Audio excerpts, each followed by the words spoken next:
Jared, un jeune garçon de 13 ans, a lu un jour un article sur un garçon nommé Wilford qui aimait surprendre les gens avec des cadeaux. Il emballait de petits cadeaux, il les attachait à une corde et il les faisait descendre le long du mur dans le jardin des gens. Puis il s'enfuyait et se cachait. Jared a pensé que ce serait amusant de faire la même chose chez lui à Tokmok au Kirghizistan. Il a demandé à sa mère la permission de mettre des cadeaux dans de vieilles boîtes de mouchoirs. « Quel genre de cadeaux ?» lui a-t-elle demandé. « Des jouets et tout ce que je pourrais trouver », a répondu Jared. Sa mère a aimé l'idée. Jared et son frère Sam avaient des voitures et des Legos qu'ils avaient apportés avec eux quand leur famille avait quitté l'Argentine pour servir comme volontaire au Kirghizistan. De nombreux jeunes garçons du quartier étaient pauvres et n'avaient pas de jouets. Jared a parlé de ce projet à un camarade de classe, Camille.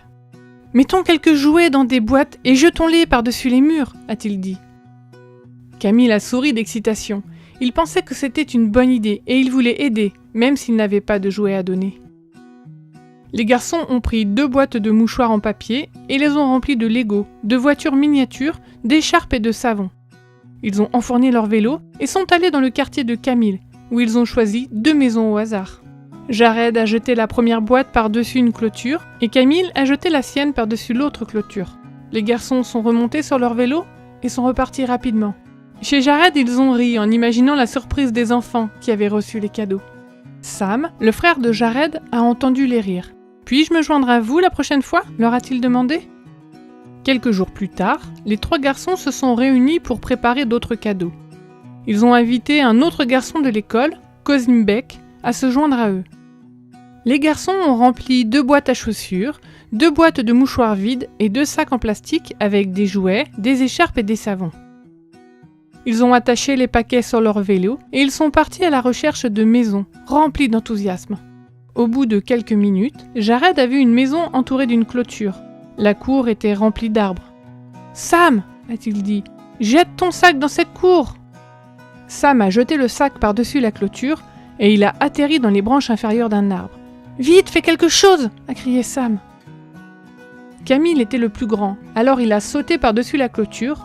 En s'agrippant aux branches, il a attrapé le sac et l'a fait tomber sur l'herbe. « Allons-y avant qu'on nous voie !» a-t-il crié. Les garçons ont repris leur vélo et se sont enfuis.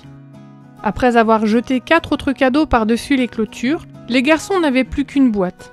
Jared a repéré une maison avec un grand portail en métal. « Vite, pousse le cadeau sous la grille !» a-t-il dit à Kozimbek. Dès que Kozimbek a poussé la boîte sous la grille, quelqu'un a crié « Pourquoi mettez-vous des ordures dans mon jardin ?» Alors que les garçons s'éloignaient rapidement, ils ont entendu la voix s'exclamer soudain derrière la porte. « Ce ne sont pas des ordures, c'est un cadeau !» Au cours du culte familial, ce soir-là, Jared et Sam ont raconté avec enthousiasme à leurs parents ce qui s'était passé. Leur père était ravi. Il a prié pour toutes les personnes qui avaient reçu les cadeaux. Jared et Sam continuent de jeter des boîtes de cadeaux dans le jardin des habitants du quartier. Personne ne sait que ce sont eux qui font cela, et c'est leur souhait.